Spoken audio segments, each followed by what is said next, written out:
Wanita ini buta. Ia sama sekali tidak tahu ada pembunuh yang berkeliaran di rumahnya. Lebih mengerikannya lagi, suaminya sudah dibunuh duluan. Saat ia ke dapur, ia menginjak darah dan terpeleset. Ia baru sadar bahwa ia dalam bahaya. Sarah terkejut bukan main. Ia segera berteriak dan lari menuju ruang tamu. Apesnya, ia menabrak si pembunuh. Dengan panik, Sarah mendorong si pembunuh. Lalu bertanya, "Siapa kamu? Maumu apa?" Si pembunuh diam saja, dan melemparkan barang-barang ke lantai.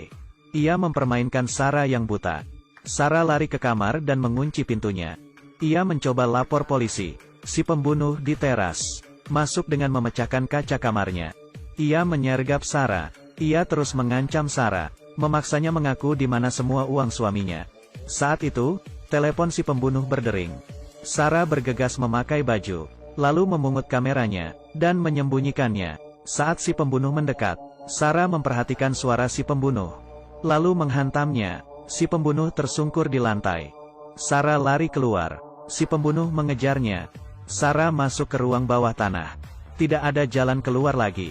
Seorang satpam mendengarnya, dan berjalan mendekat. Sarah berkata ke satpam, "Jangan ke sini, cepat lapor polisi." Tapi, satpam itu tidak menggubrisnya. Ia memegang linggis dan berjalan maju. Belum sempat melihat Sarah, si pembunuh seketika keluar dan menghabisi nyawanya. Sarah tahu satpam sudah mati. Ia langsung berdiri dan kabur. Akhirnya, ia berhasil keluar. Sampailah ia di jalan raya. Ia minta tolong kepada pejalan kaki. Tapi, belum sempat dijawab. Muncul seorang pria botak, dan mengaku sebagai polisi, sambil menunjukkan lencananya. Mereka pun pergi. Ia menenangkan Sarah, dan membawanya ke kantor polisi. Saat pria botak membawa Sarah ke dalam gedung apartemennya, Sarah tahu ia adalah teman si pembunuh. Tapi, sudah terlambat. Si pembunuh dan temannya menyeret Sarah ke lift, dan membawanya masuk ke kamar. Mereka memaksa Sarah memberitahu lokasi uang suaminya. Rupanya, mereka adalah mantan rekan bisnis suaminya. Karena kejadian itu, hanya suaminya yang menuai hasil. Ini alasan mereka datang. Tapi, Sarah tidak tahu apa-apa. Lalu, si pembunuh menyergap Sarah, dan melemparnya ke lantai. Saat si pembunuh hampir menyiksa Sarah, pria botak menghentikannya. Ia melihat di seluruh ruangan. Hanya lukisan itu yang mencolok. Akhirnya mereka mendapatkan yang mereka inginkan. Tujuan telah tercapai. Sebelum pergi, si pembunuh bertanya ke si botak apa perlu membunuh Sarah. Pria botak berkata, "Dia hanya mengetahui nama palsu kita, dan hanya bisa mendengar suara saja. Tidak usah membunuhnya." Mereka bergegas pergi. Begitu mendengar pintu ditutup, Sarah langsung lari mengunci pintu. Ia pergi menemui jasad suaminya, lalu menangis terseduh-seduh. Malam pun tiba. Tiba-tiba, Sarah mencium bau si pembunuh. Ia bergegas lari keluar. Si pembunuh muncul. Ia menyudutkan Sarah ke teras, lalu menyatakan niat aslinya. Rupanya, mereka bukan datang untuk uang, tapi untuk 30 butir permata. Mereka pura-pura pergi, untuk menguji Sarah saja, dan melihat di mana Sarah menyembunyikannya. Ia pasti merahasiakannya. Pria botak habis kesabaran karena Sarah tetap merahasiakannya. Ia menekan kepala Sarah di udara untuk memaksanya bicara. Tapi, Sarah tetap tutup mulut. Si botak yang emosi melempar kucingnya, dan melampiaskan amarahnya. Hal ini membuat Sarah emosi dan menyerangnya. Si pembunuh memarahi si botak. Sudah cukup, rupanya, si pembunuh adalah pecinta kucing. Mereka berdua cekcok. Bahkan, mereka saling menghajar. Saat ini, Sarah mendengar suara helikopter. Ia naik ke atas dengan tangga, lalu melambaikan tangan meminta bantuan. Helikopter perlahan mendekat. Namun, tiba-tiba Sarah ditodong. Ia hanya bisa pasrah sekarang. Mereka berdua pura-pura tertawa dan melambaikan tangan. Pilot helikopter mengira mereka pasangan iseng, lalu pergi, tanpa memperhatikan mereka. Pria botak yang emosi membawa Sarah masuk ke kamar.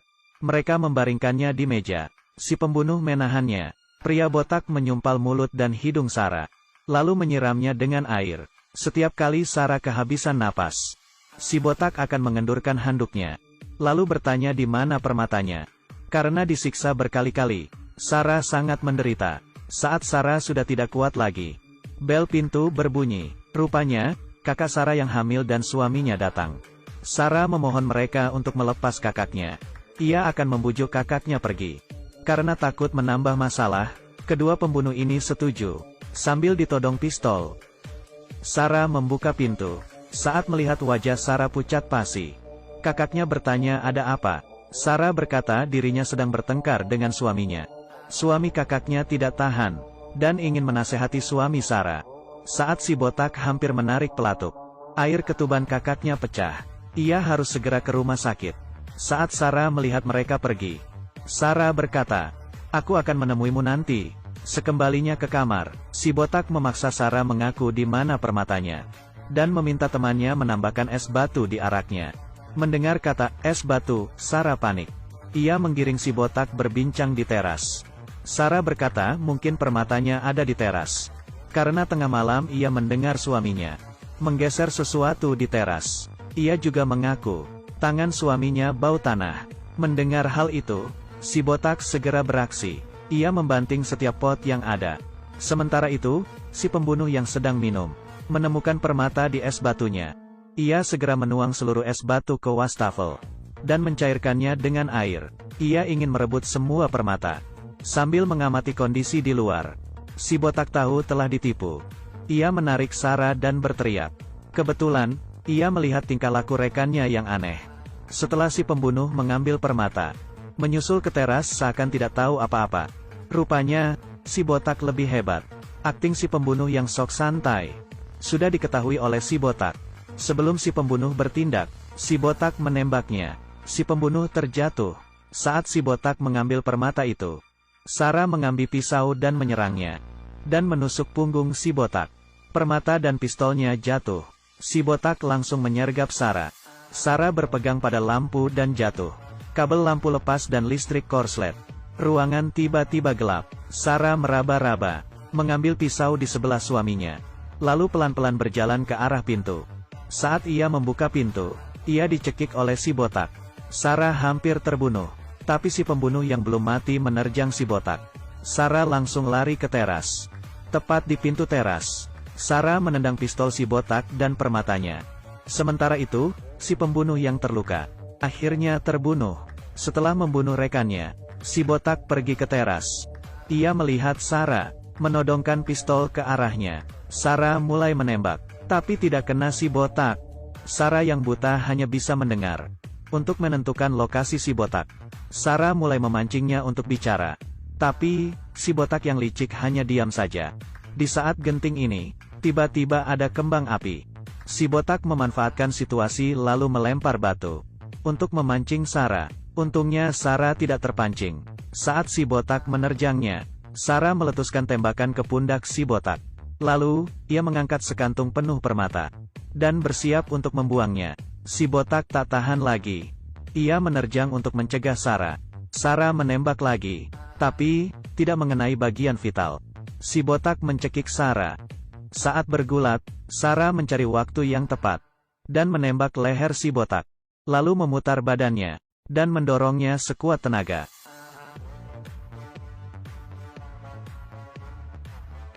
Akhirnya, Sarah berhasil selamat dari bahaya. Ia jongkok di teras, tapi hatinya gelisah. Di dunianya yang gelap, ingatan masa lalunya justru nampak. Ia dulunya adalah wartawan. Matanya terkena serpihan ledakan bom saat meliput berita. Sejak itu ia buta. Hanya orang yang mengalaminya baru bisa berubah kuat dan berani menghadapi hidup. Sarah lalu menyimpan permatanya di kulkas seperti semula. Akhir film ini, kucing Sarah yang dilempar tadi masih hidup. Sebenarnya, kucing tak takut tinggi. Jadi, meski dilempar dari ketinggian ia tak akan mati. Saya Cindy, terima kasih.